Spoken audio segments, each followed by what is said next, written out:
Dear students, तो आज के इस वीडियो लेक्चर में हम एक नई सीरीज स्टार्ट कर रहे हैं, ऑसिलेशंस एंड वेव। तो इस वीडियो लेक्चर में हम ऑसिलेशन को लेने जा रहे हैं। तो ऑसिलेशन का जो बेसिक आज इंट्रोडक्शन होगा, हम समझेंगे कि पीरियोडिक मोशन क्या होता है, ऑसिलेटरी मोशन क्या होता है और जनरल इक्वेशन क्या होती है ऑसिलेटरी मोशन की या हार्मोनिक मोशन की या वाइब्रेटरी मोशन की। तो इतना तो हम लोग आज इस वीडियो में अंडरस्टैंड कर लेंगे। नेक्स्ट वीडियो में हम लोग बात करेंगे कि सिंपल हार्मोनिक मोशन क्या होता है, कैसी कंडीशंस होती हैं, सिंपल हार्मोनिक मोशन में जो फोर्स होता है, रिस्टोरिंग फोर्स होता है या एक्सेलरेशन होता है, वो कैसा होता है, कांस्टेंट होता है या वेरिएबल होता है। बहुत सारी चीजें डिस्कस करनी है। एक्सट्रीम पॉइंट पर वेलोसिटी कैसी होती है, एक्सेलरेशन कैसा होता है, मीन पोजीशन पर वेलोसिटी क्या होती है, एक्सेलरेशन क्या होता है, बहुत सारी चीजें इन डिटेल में समझने वाले हैं। तो पहले ये समझ लेते हैं इस इंट्रोडक्टरी लेक्चर में कि पीरियोडिक मोशन क्या होता है। तो पहले पीरियोडिक मोशन हेडिंग लगाइए, periodic motion.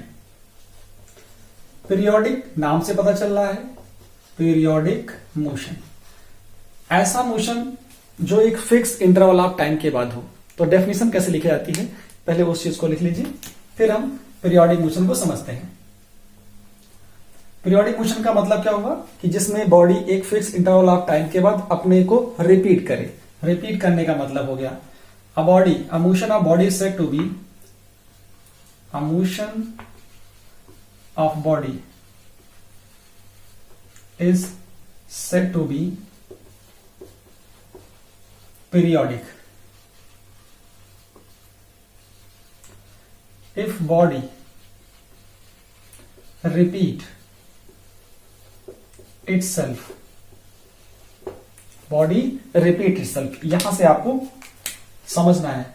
if body repeat itself after a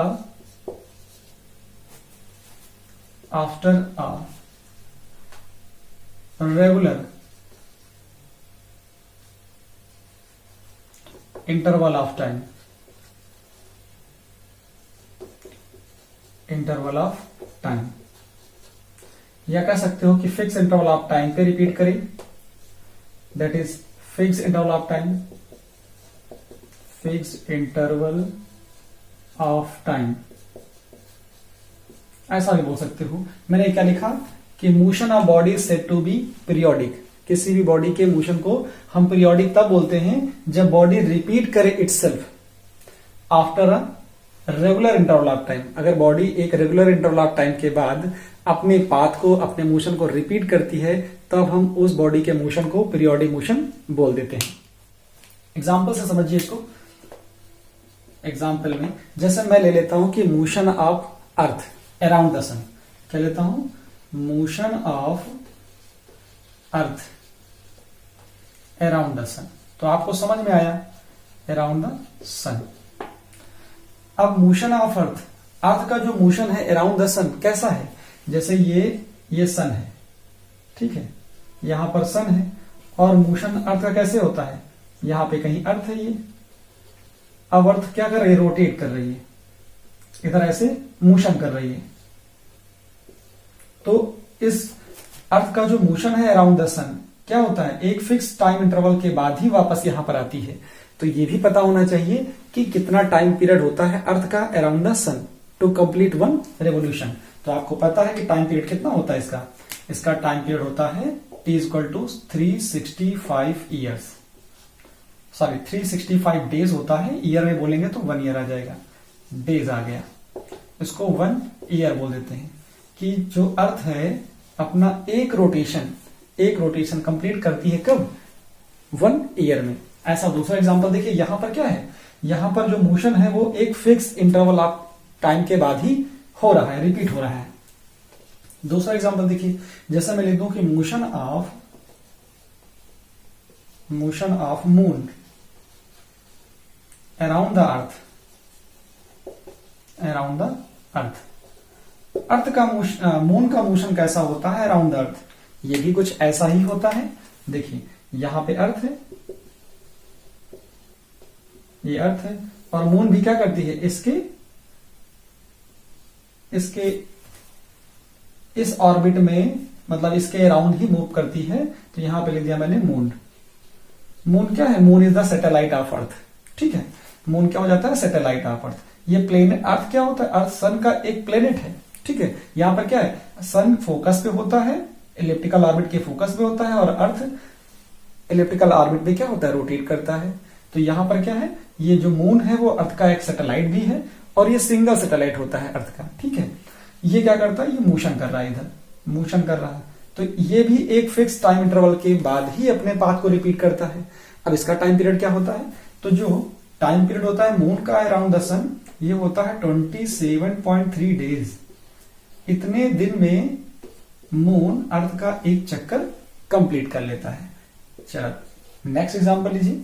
जैसे मैं अर्थ की बात करूं, अर्थ अपनी खुद एक्सिस पर कब अपना रोटेशन कंप्लीट करती है?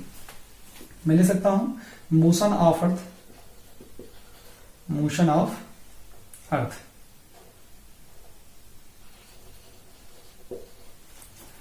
At its own axis, own axis पे। तो इसका जो मोशन होता है अर्थ का अपनी एक्सिस पर, ये भी पीरियोडिक मोशन है, और एक फिक्स टाइम इंटरवल के बाद ये अपने मोशन को फिर रिपीट करती है। इसका मतलब इसका जो टाइम पीरियड होता है कितना होता है? 24 आवर्स। तो अर्थ एक चक्कर अपना कंप्लीट करती है, एक रेवोल्यूशन कंप्लीट करती है 24 आवर्स में। उसके बाद फिर मोशन स्टार्ट करती है, फिर कंप्लीट करती है, ऐसा चलता है। चलिए, तो सिंपल जो बेसिक एग्जांपल थे वो तो मैंने बताया। देखिए, एक ये भी ले सकता हूं मैं कि motion of Bob of pendulum, Bob of simple pendulum ले देता हूं, सिंपल पेंडुलम। तो इसका भी जो मोशन होता है वो कैसा होता है? ये भी पीरियोडिक होता है, एक फिक्स टाइम इंटरवल के बाद ही। आपने देखा होगा वॉल क्लॉक में क्या होता है, ये जो पेंडुलम लगा होता है वो फिक्स टाइम इंटरवल के बाद अपने मोशन को रिपीट करता है। यहां इस बात की चर्चा नहीं हो रही अभी कि टू एंड फ्रो मोशन है कि नहीं है, बात इसकी हो रही है कि वो फिक्स टाइम इंटरवल के बाद मोशन रिपीट हो रहा है कि नहीं हो रहा है। तो देख रहे हैं आप, मोशन रिपीट होता है। अभी हम इसके बाद समझेंगे कि ऑसिलेटरी मोशन क्या होता है, तब हम बात करेंगे टू एंड फ्रो। अभी हम टू एंड फ्रो की बात नहीं कर रहे हैं, अभी तो हम सिर्फ ये समझना चाह रहे हैं कि एक फिक्स टाइम इंटरवल के बाद बॉडी अपना पाथ, अपना मोशन रिपीट करती है कि नहीं। अगर करती है तो डेफिनेटली वो पीरियोडिक है, मोशन ऑफ सिंपल पेंडुलम हो गया। और मैं ले सकता हूं, जैसे आपको बताऊं कि जैसे यूनिफॉर्म सर्कुलर मोशन, यूसीएम भी क्या होता है? ये भी एक पीरियोडिक मोशन होता है, क्योंकि बॉडी क्या होती है? कांस्टेंट वेलोसिटी से या कांस्टेंट स्पीड से क्या करती है? बॉडी सर्कुलर पाथ पे रिवॉल्व करती है। तो एक फिक्स टाइम इंटरवल के बाद बॉडी अपने पाथ को रिपीट करती है, मोशन को रिपीट करती है। तो यूसीएम भी क्या होता है? पीरियोडिक मोशन का एक अच्छा सा एग्जाम्पल होता है। फिर मैं बात कर लूं, जैसे मैं पूछूं आपसे कि बताइए कि जैसे वॉल क्लॉक देख लीजिए या रिस्ट वॉच देख लीजिए, उसमें निडल होती है ना, 3 निडल्स होती हैं। एक होती है सेकेंड हैंड निडल, एक होती है मिनट हैंड निडल, और एक होती है आर हैंड निडल। तो हर निडल का जो एक अपना रोटेशन कंप्लीट करने का टाइम है वो फिक्स है। इसका मतलब है इन निडल्स का जो मोशन है वो भी पीरियोडिक है, क्योंकि एक फिक्स टाइम इंटरवल के बाद अपने पाथ को रिपीट करती है। तो मैं ले सकता हूं क्या? मोशन ऑफ, देखिए यहां से क्वेश्चन बनते हैं, motion of second hand needle, second hands. तो क्या आ जाएगा? इसका जो टाइम पीरियड होता है, सेकेंड वाले की बात करेंगे तो 60 सेकेंड आता है। 60 सेकेंड का मतलब होता है 1 मिनट। जो टाइम पीरियड होता है सेकेंड हैंड्स का वो ये होता है 60 सेकेंड। अगर मैं बात करूं मोशन ऑफ मिनट हैंड्स,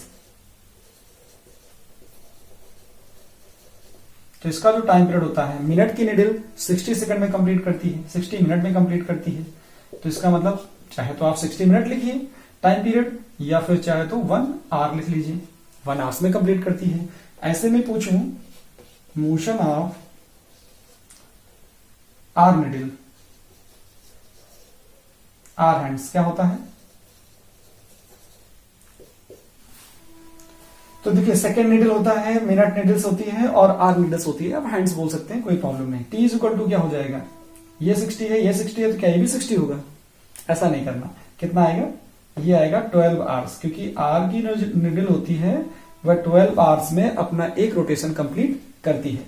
तो इस तरह से देखा आपने कि जो ये पीरियोडिक मोशन है कुछ नहीं है, बस इसमें ये बोलना है कि अगर बॉडी इटसेल्फ रिपीट करे खुद को एक फिक्स टाइम इंटरवल के बाद, तो बॉडी कैसे मोशन को हम लोग पीरियोडिक मोशन बोलते हैं। स्क्रीनशॉट लीजिए। इसके बाद हम लोग बात करते हैं ऑसिलेटरी मोशन की।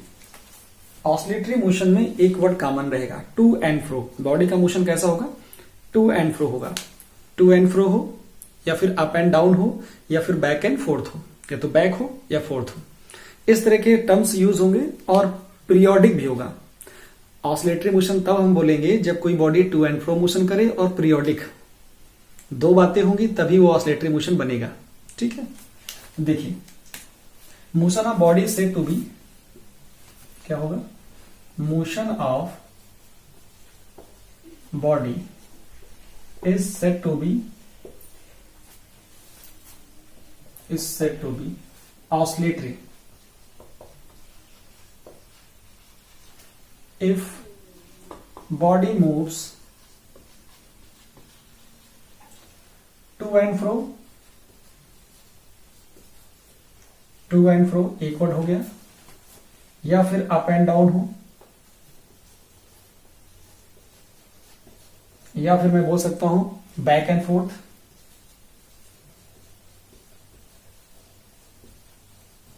बैक एंड फोर्थ कहां से होगा, if body motion of body is said to be oscillatory if body moves to and fro about a fixed point,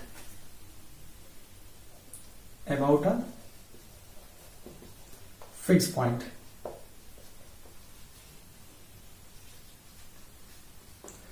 After a regular interval of time, मैंने क्या बोला कि body कैसे move करे, to and fro motion करे about a fix point after regular interval of time, after regular interval of time. एक ये word देखना है आपको और दूसरा देखना है टू एंड फ्रो। कहां देखना है, अबाउट अ फिक्स्ड पॉइंट। अगर किसी बॉडी का मोशन, किसी भी बॉडी का मोशन कैसा हो, टू एंड फ्रो हो, टू एंड फ्रो हो, और कहां हो, अप एंड डाउन हो, सॉरी टू एंड फ्रो बोलोगे या फिर अप एंड डाउन बोलोगे या फिर बैक एंड फोर्थ, इन तीनों में से कोई एक वर्ड ले लीजिए, और कैसा हो, पीरियोडिक हो, हम बोल देंगे कि बॉडी का मोशन कैसा है, ऑसिलेटरी मोशन है। ऑसिलेटरी बोल दीजिए या वाइब्रेटरी मोशन बोल दीजिए, दोनों बातें सही हो जाती हैं। अब एग्जाम्पल के थ्रू देख लीजिए। जैसे मैं बोलूं, एग्जाम्पल में क्या होगा, जैसे motion of Bob, motion of bob in simple pendulum, simple pendulum कैसे होता है, जैसे ये है आपके पास सिंपल पेंडुलम और यहां से आपने कैसे बॉब को सस्पेंड कर दिया है। देखो ये रेजिडेंट होता है, वहां से बॉब को सस्पेंड किया जाता है। अब इसका जो मोशन होगा कैसे होगा, ये मोशन होगा ऐसा, कभी बॉब यहां पे जाएगा, कभी बॉब यहां पे जाएगा, ये मोशन है। तो ये मोशन कैसा हो गया, टू एंड फ्रो मोशन हो गया। इसका इधर उधर जाना, ये मोशन कहलाता है टू एंड फ्रो मोशन हो जाता है। तो यहां पर ये जो पोजीशन होती है इसको बोलते हो फिक्स पोजीशन, इसको बोलते हो फिक्स्ड पोजीशन। क्या होती है, फिक्स्ड पोजीशन। इसी फिक्स्ड पोजीशन का दूसरा नाम है इक्विलिब्रियम। क्या होता है, इक्विलिब्रियम पोजीशन। और इसी का दूसरा नाम है मीन पोजीशन। क्या बोलते हैं, मीन पोजीशन। मीन पोजीशन से बॉडी को डिस्प्लेस करके, पार्टिकल को डिस्प्लेस करके छोड़ा जाता है, तो बॉडी फिर ऑसिलेशन परफॉर्म करता है। तो यहां ये हो गया इसका जो मोशन होगा। हम इस मोशन को अभी डिटेल में स्टडी करेंगे, फिलहाल अभी समझ रहे हैं कि इसका एग्जाम्पल क्या होगा, motion of bob in simple pendulum. दूसरा एग्जाम्पल देखिए, जैसे मैं लिखूं motion of mass attach to a spring, attach to a spring. अगर किसी स्प्रिंग से क्या किया जाए, किसी स्प्रिंग से मास को अटैच करके छोड़ दिया जाए, तो उसका जो मोशन होगा वो कैसा होगा। देखिए उसमें भी जो मोशन होंगे वो ऑसिलेटरी मोशन होंगे। अभी तो मैं देख रहा हूं कि मीन पोजीशन से डिस्प्लेसमेंट कितना होता है। देखिए जैसे ये है, ये आपके पास स्प्रिंग है, अभी इस पे कोई भी आपने मास सस्पेंड नहीं किया तो ऐसा होगा, मास सस्पेंड कर दीजिए तो इसका कुछ लोकेशन ऐसा आएगा, ये यहां तक पहुंच जाएगा मास हैंग करने पर इस पे। तो देख रहे हो ये इक्विलिब्रियम पोजीशन, ये मेन पोजीशन नहीं है, मेन पोजीशन ये नहीं है, मेन पोजीशन क्या है। अब यहां से इस जगह से जब मास सस्पेंड किया तो यहां से क्या करना है, ये जितना हो सकता था नीचे जा सकता था स्प्रिंग चली गई है। अब यहां से बॉडी को हम जो भी स्ट्रेच करके छोड़ेंगे तो अब बॉडी इस मेन पोजीशन के अबाउट ऑसिलेट करेगी। तो ये इसकी मेन पोजीशन हो गई, क्या हो गई, मेन पोजीशन हो गई। अगर इसको हम थोड़ा सा नीचे स्ट्रेच करें और छोड़ दें तो ये बॉडी क्या करेगी, ये स्प्रिंग ऑसिलेट करना स्टार्ट कर देती है। तो इस तरह के जो मोशन होते हैं वो ऑसिलेटरी मोशन होते हैं। अब ऑसिलेटरी मोशन एक्स डायरेक्शन में भी हो सकता है और वाई डायरेक्शन में भी हो सकता है, इसकी कोई कंडीशन नहीं है, बस मोशन होना चाहिए। अब मोशन में एम्पलीट्यूड ज्यादा होगा कि कम होगा, हम इसको और आगे स्टडी करते हैं। पहले इसका स्क्रीनशॉट लीजिए, फिर हम लोग बात करते हैं कि अब कंडीशन क्या होती है एसएचएम की। ठीक है, ये एसएचएम की कंडीशन कह लीजिए या फिर जनरल कंडीशन फॉर ऑसिलेशन कह लीजिए। कौन से ऑसिलेशन, ऑसिलेटरी मोशन की कंडीशन क्या होती है। स्क्रीनशॉट लीजिए, यहां पर जनरल फॉर्मूला कह लीजिए या कंडीशन फॉर ऑसिलेटरी मोशन कह लीजिए। देखिए कंडीशन फॉर क्या होती है, कंडीशन फॉर ऑसिलेटरी मोशन,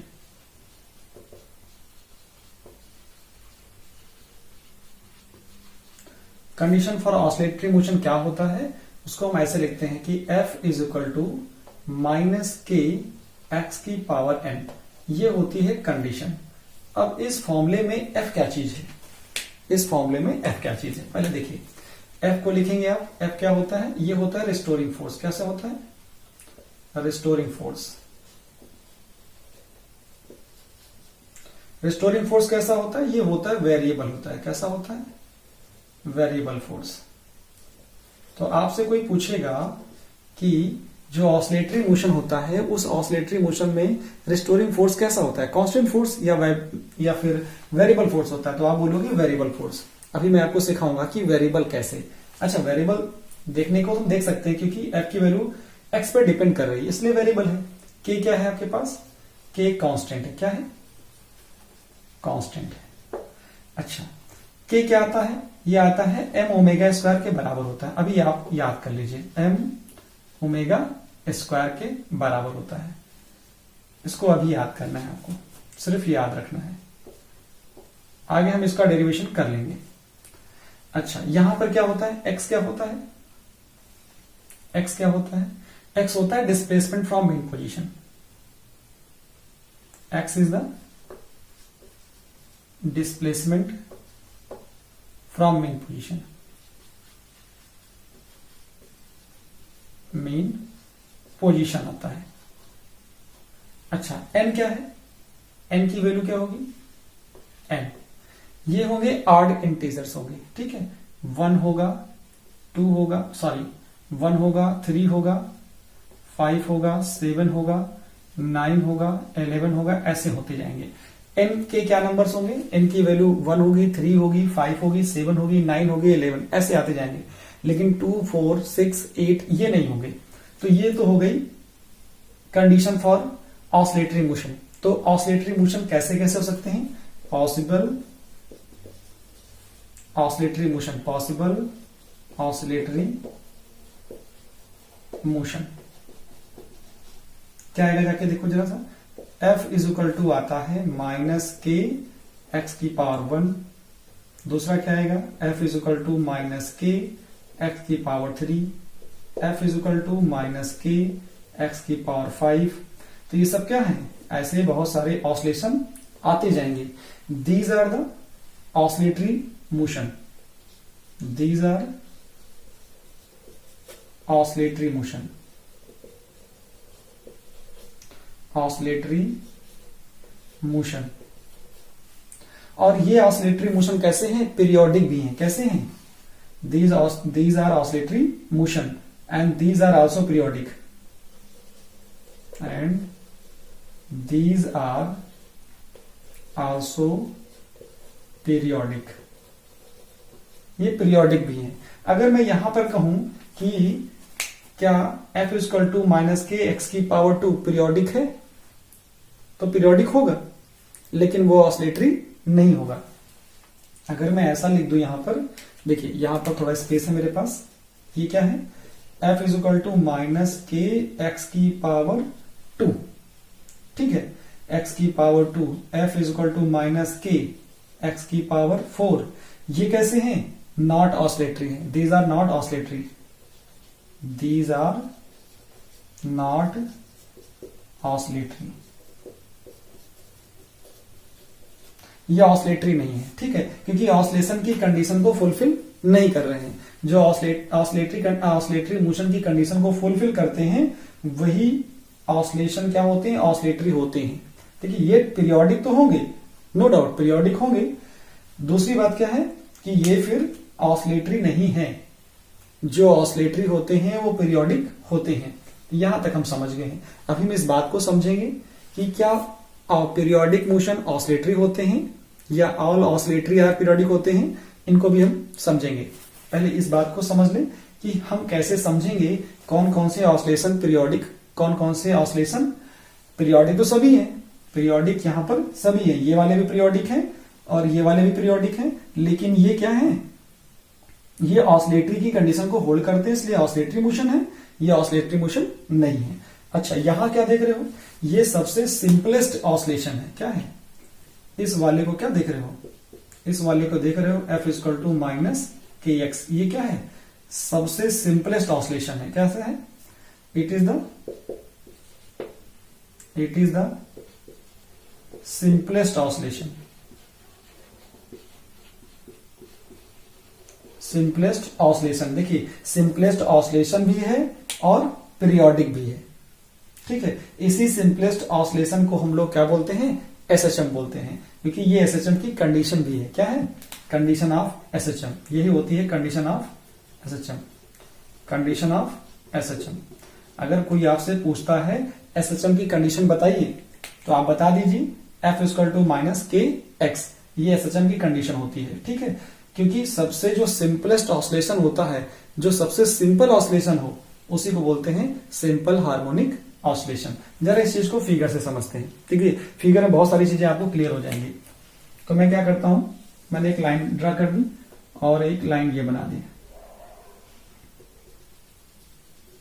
ये हमारे पास t इक्वल टू 0 पर है, इसका मतलब यहां पर क्या है, x इक्वल टू 0, और ये लाइन हमारे पास मैक्सिमम डिस्प्लेसमेंट की इधर है और एक मैक्सिमम डिस्प्लेसमेंट की लाइन इधर है हमारे पास,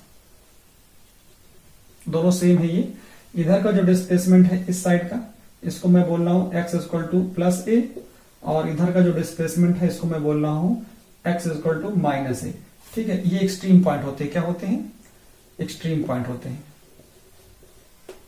एक्सट्रीम पॉइंट। ये भी हमारे पास क्या है, एक्सट्रीम पॉइंट।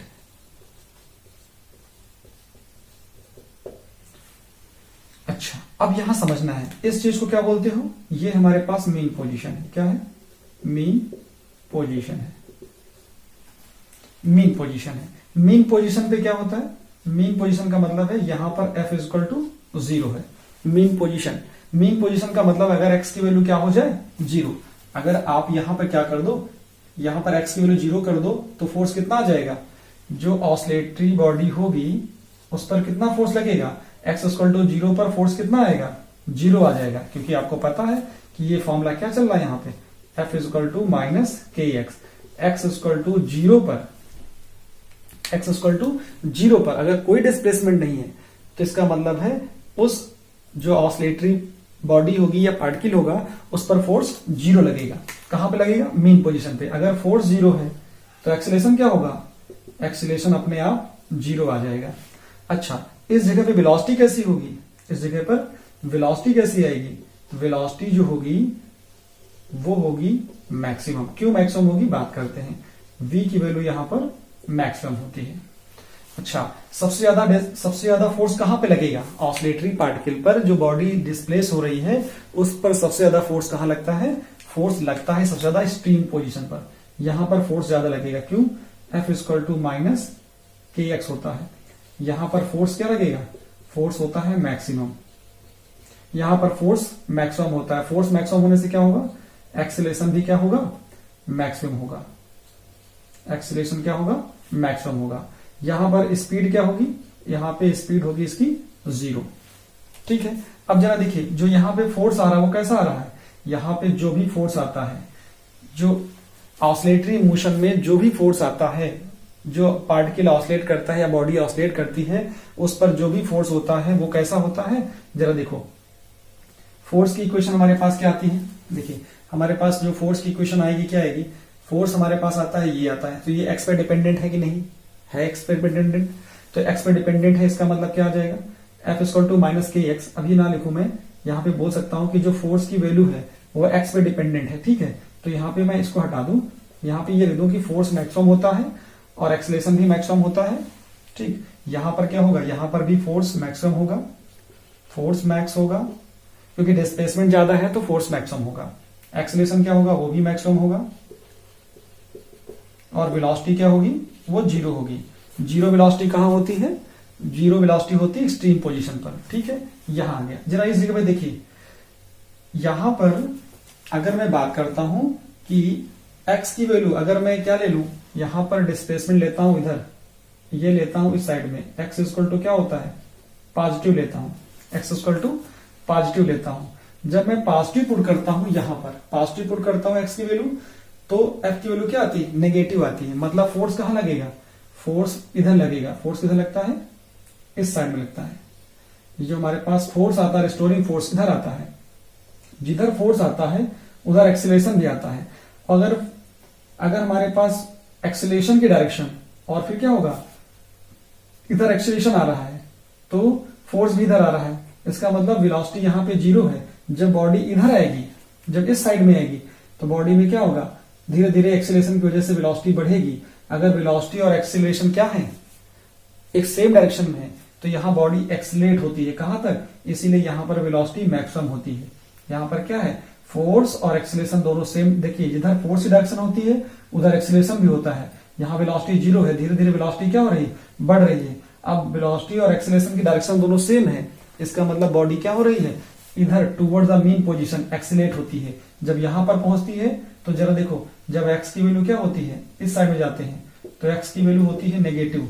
जब एक्स की वैल्यू यहां नेगेटिव रखते हैं, जब एक्स की वैल्यू नेगेटिव आएगी, ठीक है, पावर ऑड है, 3 है, 5 है, देखिए 3 या 1 होगी, 3 होगी, 5 होगी। अगर मैं 1 रख के देखता हूं तो यहां माइनस एक्स होगा तो ये हो जाएगा प्लस। फोर्स कहां लगेगा? जो रिस्टोरिंग फोर्स है वो इधर लगेगा, रिस्टोरिंग फोर्स इधर लगेगा। रिस्टोरिंग फोर्स F इधर लगेगा, एक्सेलरेशन भी इधर लगेगा। यहां वेलोसिटी 0, धीरे धीरे वेलोसिटी बढ़ेगी। अब दोनों की डायरेक्शन सेम हो गई, वेलोसिटी एक्सेलरेशन सेम। तो बॉडी जब यहां से पास होगी मीन पोजीशन से, तो उस टाइम उसके पास जो वेलोसिटी होगी वो मैक्सिमम होगी। तो अभी आप ये समझ पाए हैं कि ऑसिलेटरी मोशन में जो एक्सेलरेशन होता है, जो फोर्स होता है, वो दोनों ही कैसे होते हैं? दोनों ही होते हैं वेरिएबल। कैसे? देखिए, अगर मैं सबसे सिंपल केस की बात करूं, यहां से देखो, सबसे सिंपल केस की बात करूं, क्योंकि मैंने यहां पे बता दिया था। देखो, इस जगह पे अगर मैं बात करूं कि F equal to minus K x है, अगर इससे समझूं तो फोर्स वेरिएबल हो गया। ये कैसा है? वेरिएबल है। अच्छा, यहीं से अगर मैं एक्सेलरेशन की बात करूं तो F equal to minus F by M, ये आ जाएगा। F की वैल्यू पुट कर दोगे तो A इक्वल टू कितना आएगा? माइनस के बाई एम इंटू एक्स आ जाएगा। तो देख रहे हैं कि एक्सेलरेशन हो चाहे फोर्स हो, दोनों ही एक्स पे डिपेंडेंट है। और एक्स क्या होता है? Displacement from mean position. Body जितना दूर होगी मीन पोजीशन से, उस पर उतना ही ज्यादा फोर्स लगेगा। लेकिन सबसे ज्यादा फोर्स कहां लग सकता है? मैक्सिमम जो डिस्प्लेसमेंट है उसको एम्पलीट्यूड बोलते हो। जो मैक्सिमम डिस्प्लेसमेंट है वो कितना हो सकता है? वो हो सकता है केवल A के बराबर। तो ये चीजें समझ में आ गई। यहां से अगर एक डेफिनेशन छोटी सी निकाली जाए, क्या निकाल सकते हो आप? वन ऑसिलेशन क्या होता है? नोट, वन ऑसिलेशन क्या होता है? वन ऑसिलेशन का मतलब होता है ये, इसका दे दीजिए A और ये हो गया O, इसको दे दीजिए A डैश। इसका मतलब क्या होता है, O से A। देखिए ऑसिलेशन क्या होता है, यहां ऑसिलेशन फ्रॉम वन ऑसिलेशन क्या होता है, O to A, A to O, O to A dash, A dash to O, इतने को मिला दे तो क्या मिल जाता है, एक ऑसिलेशन बन जाता है।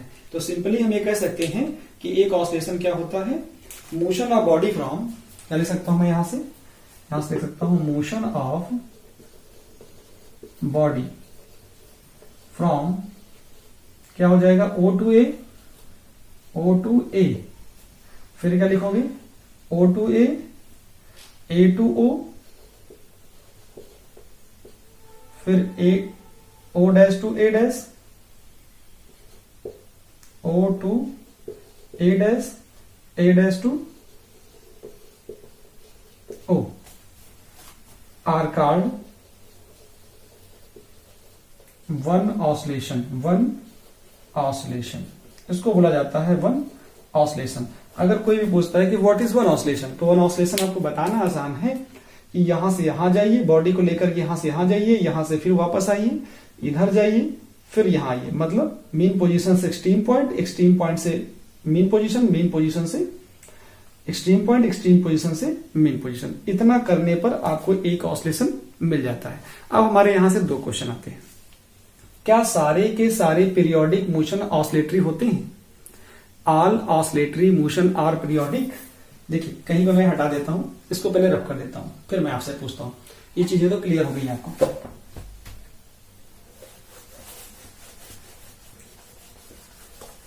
क्वेश्चन मेरा ये है, क्या ऑल ऑसिलेटरी मोशंस, देखिए यहां पे क्वेश्चन ये है मेरा question, all periodic motion are, all periodic motion are oscillatory, या फिर दूसरा question, all oscillatory motion are periodic,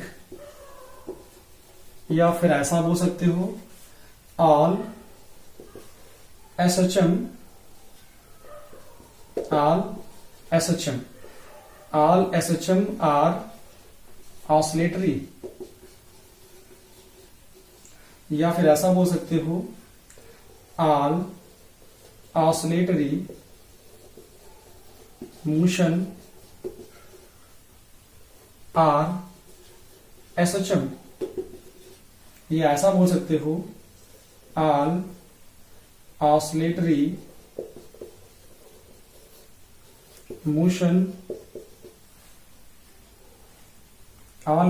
motion are periodic.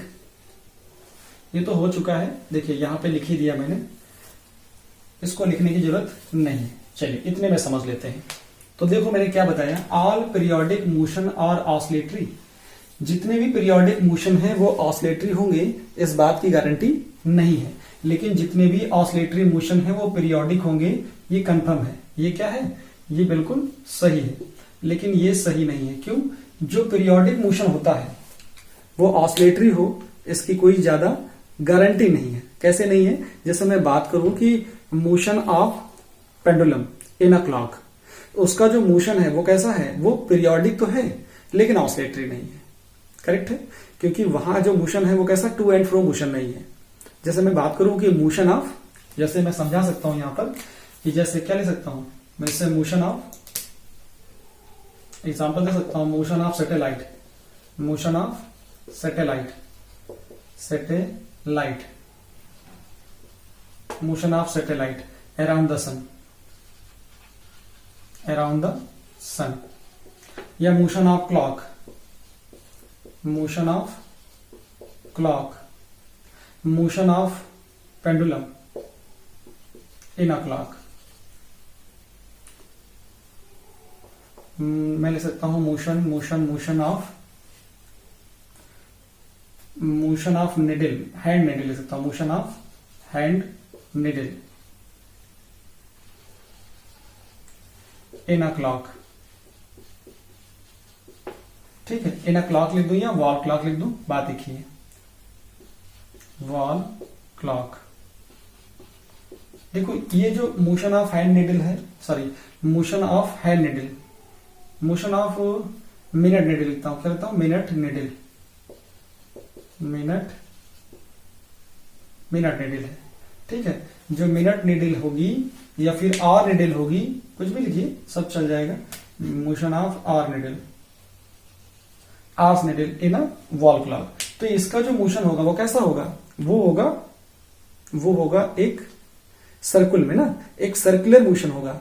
वो जो सर्कुलर मोशन है वो क्या होगा, वो टू एंड फ्रो नहीं होगा, इसलिए पीरियोडिक तो है ये, पीरियोडिक ये भी है, लेकिन ये ऑसिलेटरी नहीं है। तो लिखा हुआ है all periodic motion are oscillatory, तो बिल्कुल नहीं है, ये तो गलत है। यहां पे ये करेक्ट है, all SHM are oscillatory, confirm है। जितने भी एसएचएम होंगे, ऑल एसएचएम का मतलब कौन होगा, जो सबसे सिंपल होगा, और जो सिंपल मोशन होगा वो ऑसिलेटरी होगा।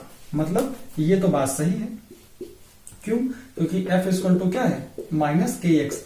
ये कैसा है, ये ऑसिलेटरी भी है, ठीक है, पीरियोडिक भी है। क्या है, ऑल एसएचएम आर पीरियोडिक। अगर यहां पे ये होता ऑल एसएचएम आर पीरियोडिक तो मिल सकता था ऑल एसएचएम आर पीरियोडिक, तो आपका आंसर होता यस, करेक्ट है। जितने भी एसएचएम होते हैं सारे के सारे पीरियोडिक होते हैं, ठीक है, सारे एसएचएम पीरियोडिक होते हैं। और all oscillatory motion are SHM, all oscillatory motion are SHM नहीं, केवल एक कंडीशन है, एक कंडीशन, जो ऑसिलेटरी मोशन में जो सबसे सिंपल होगा वो एसएचएम होगा, इसलिए सारे के सारे ऑसिलेटरी एसएचएम नहीं होंगे, लेकिन सारे एसएचएम जो होंगे वो ऑसिलेटरी होंगे, इसमें कोई शक नहीं है। तो ये सारी बातें थी जो इंट्रोडक्टरी लेक्चर था रिगार्डिंग सिंपल हार्मोनिक मोशन, जिसमें हम पीरियोडिक मोशन, ऑसिलेटरी मोशन और जनरल फॉर्मूला हमने पढ़ लिया ऑसिलेटरी या वाइब्रेटरी मोशन के लिए, और इन डिटेल में ये समझ लिया कि फोर्स कैसे कैसे होते हैं। इसके बाद जो नेक्स्ट वीडियो होगा उसमें हम लोग इन डिटेल डिस्कस करेंगे what is simple harmonic motion, उसकी डेफिनेशन, और एक बार फिर से इस चीज पे एनालिसिस करेंगे। ओके, स्क्रीनशॉट ले लीजिए और इसे नोट डाउन कर लीजिए।